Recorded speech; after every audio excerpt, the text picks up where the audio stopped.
बेचारी उमामा बीबी। नासरा ने सलार के कमरे की सफाई करते हुए अचानक बुलंद आवाज़ में अफसोस का इजहार करते हुए कहा। सलार ने मुड़कर इसे देखा। वो अपनी स्टडी टेबल पर पड़ी किताबों को समेट रहा था। नासरा ने इसे मुतवज्जो देखकर तेज़ी से कहा, बड़ी मार पड़ी है जी कल रात को। किसको मार पड़ी है? सलार ने किताबें एक तरफ रखते हुए कहा। उमामा बीबी को जी, और किसे? वो किताबें एक तरफ रखते रखते रुक गया और नासरा को देखा, जो कमरे में मौजूद एक शेल्फ की झाड़ पोंछ कर रही थी। हाशिम मुबीन ने कल बहुत मारा है इसे। सलार बेहद महजूज हुआ। वाकई? जी हाँ, बहुत ज़्यादा पिटाई की है, मेरी बेटी बता रही थी, नासरा ने कहा। वेरी नाइस, सलार के मुंह से बेख्तियार निकला। जी, आप कुछ कह रहे हैं? नासरा ने पूछा। नहीं, कुछ नहीं। मारा किसने है? सलार ने पूछा। इसकी होंठों पर मौजूद मुस्कुराहट नासरा को बहुत अजीब लगी। इसे तवक्को नहीं थी कि वो इस खबर को सुनकर मुस्कुराने लगेगा। इसके ज़ाती काफ़ियों और अंदाज़ों के मुताबिक इन दोनों के दरमियान जैसे ताल्लुकात थे, इस पर सलार को बहुत ज़्यादा अफसरदा होना चाहिए था, मगर यहाँ सूरत हाल बिल्कुल बरअक्स थी। बेचारी उमामा बीबी, उसको पता चल जाए कि सलार साहब इस खबर पर मुस्कुरा रहे हैं तो वो तो सदमे से ही मर जाए, नासरा ने दिल में सोचा। किस बात पर मारा है जी? सुना है वो असद साहब से शादी करने पर तैयार नहीं, वो किसी और लड़के से शादी करना चाहती हैं। नासरा ने लड़के पर जोर देते हुए मानी के अंदाज में सलार को देखा। बस इस बात पर? सलार ने लापरवाही से कहा। ये कोई छोटी बात नहीं है जी, इनके पूरे घर में तूफ़ान मचा हुआ है। शादी की तारीख तय हो चुकी है, कार्ड आ चुके हैं और अब उमामा बीबी बज़िद हैं कि वो असद साहब से शादी नहीं करेंगी। बस इसी बात पर हाशिम साहब ने इनकी पिटाई की। ये तो कोई बड़ी बात नहीं कि इस पर किसी को मारा जाए, वो अपनी किताबों में मसरूफ़ था। ये तो आप कह रहे हैं ना, इन लोगों के लिए तो ये बहुत बड़ी बात है, नासरा ने इसी तरह सफाई करते हुए तबसरा किया। मैं तो बड़ी दुखी हूँ उमामा बीबी के लिए, बड़ी अच्छी बच्ची है, अदब लिहाज वाली, और अब देखें क्या क़यामत टूट पड़ी है इस पर।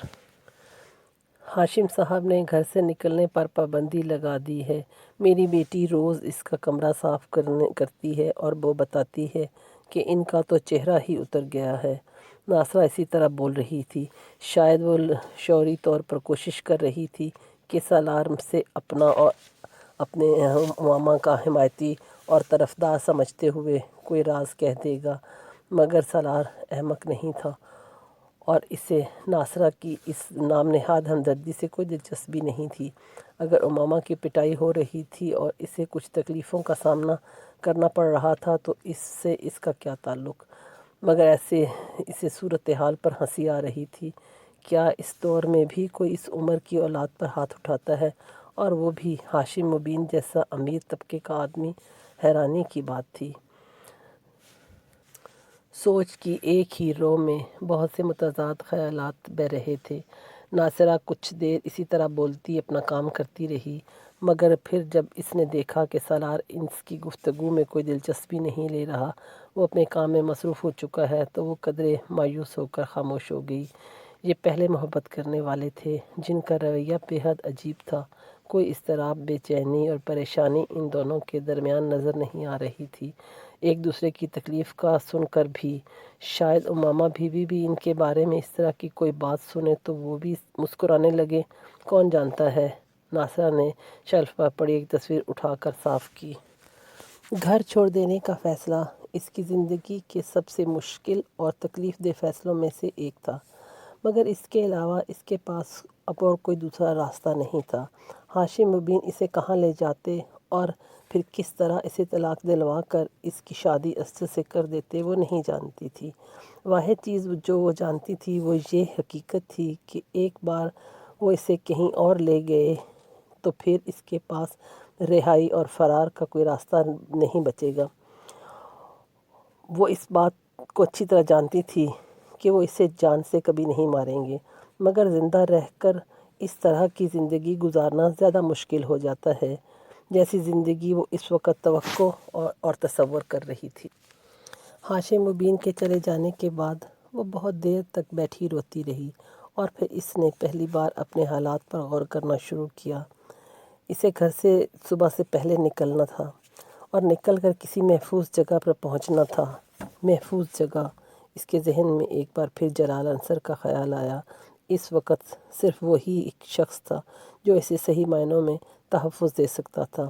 ہو سکتا ہے مجھے اپنے سامنے دیکھ کر اس کا فیصلہ اور رویہ بدل جائے اور وہ اپنے فیصلے پر غور کرنے پر مجبور ہو جائے۔ ہو سکتا ہے وہ مجھے سہارا اور تحفظ دینے پر تیار ہو جائے۔ اس کے والدین کو بھی مجھ پر ترس آ جائے۔ ایک امید اس کے دل میں ابھری، وہ مدد نہیں بھی کرتے تب بھی کم از کم میں آزاد ہو جاؤں گی، اپنی زندگی اپنی مرضی سے گزار سکوں گی۔ پھر سوال یہ پیدا ہوتا ہے کہ میں یہاں سے کیسے نکلوں اور کہاں جاؤں؟ اور بہت دیر تک پریشانی کے عالم میں بیٹھے رہنے کے بعد ایک بار پھر اسے سالار کا خیال آیا۔ اگر میں کسی طرح اس کے گھر پہنچ جاؤں تو وہ میری مدد کر سکتا ہے۔ اس نے سالار کے mobile per number Malaya. Mobile of تھا۔ کئی بار کال ملائی مگر اس کا رابطہ نہ ہو سکا۔ امامہ نے موبائل بند کر دیا۔ اس نے ایک بیگ میں اپنے چند جوڑے کپڑے اور دوسری چیزیں رکھیں۔ اس کے پاس کچھ زیورات اور رقم بھی تھی۔ اس نے انہیں بھی اپنے بیگ میں رکھ لیا۔ پھر جتنی بھی قیمتی چیزیں اس کے پاس تھیں جنہیں وہ آسانی کے ساتھ لے جا سکتی تھی اور بعد میں بیچ کر پیسے حاصل کر سکتی تھی، وہ اس نے اپنے بیگ میں رکھیں۔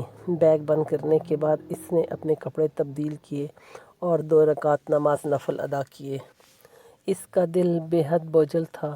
بے سکونی اور اضطراب نے اس کے پورے وجود کو اپنی گرفت میں لے لیا تھا اور آنسو بہا کر بھی اس کے دل کا بوجھ کم نہیں ہوا تھا۔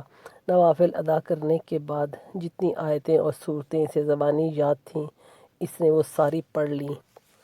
بیگ لے کر اپنے کمرے کی لائٹ بند کر کے وہ خاموشی سے باہر نکل گئی۔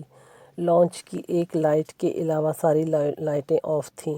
وہاں زیادہ روشنی نہیں تھی۔ وہ محتاط انداز سے چلتی ہوئی سیڑھیاں اتر کر نیچے آ گئی اور پھر کچن کی طرف چلی گئی۔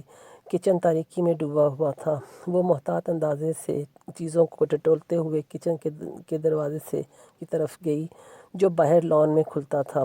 عقبی لان کے اس حصے میں کچھ سبزیاں لگائی گئی تھیں اور اس گھر میں کچن کا وہ واحد دروازہ تھا جسے لاک نہیں کیا جاتا تھا، صرف چٹکنی لگائی جاتی تھی۔